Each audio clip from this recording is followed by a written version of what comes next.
Tiniyak ng Albay Provincial Government na patuloy ang paglikas ng mga alagang hayop ng mga residente sa mga barangay na sakop ng 6-kilometer danger zone. Gayunman, may mga residente pa rin na bumabalik sa kanilang tahanan para bantayan ang kanilang mga alaga. Narito ang ulat ni Haji Kaamino. 23 taon nang naninirahan sa barangay Anuling sa bayan ng Kamalig si Mang Salvador Aballar o mas kilala bilang Baoy. Sa araw-araw pagsasaka ang kabuhayan ni Salvador. Kaya naman nang mag-alboroto ang bulkang Mayon, malaki ang problema niya. Nasa may paanan kasi ng bulkan ang mga kalabaw ni Salvador maging ang kanyang sakahan. Sa maraming taon niyang karanasan, sanay na daw takbuhan ni Baoy ang pagputok ng Mayon.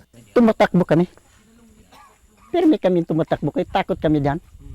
Kaya hindi na nato nakatubo-tubo yung bulkan yan.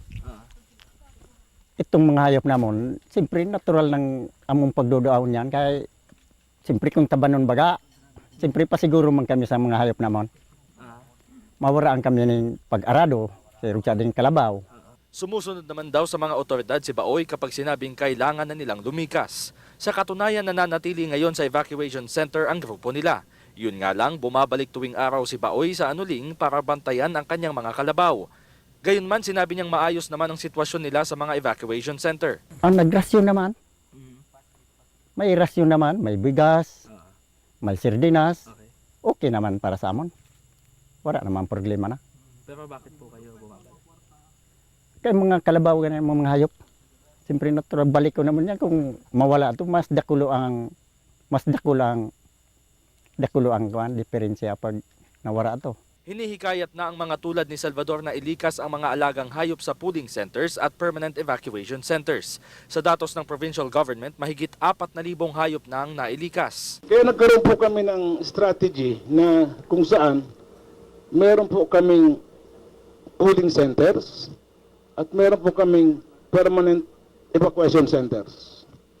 Now, sa pooling centers, yung objective po namin is lahat po ng cattle, carabao, ito po yung mga working animals ng ating mga farmers na kung saan ang objective namin is ilabas sila sa 4 to 6 at ilipat sa pooling center within sa 8 kilometer extended area.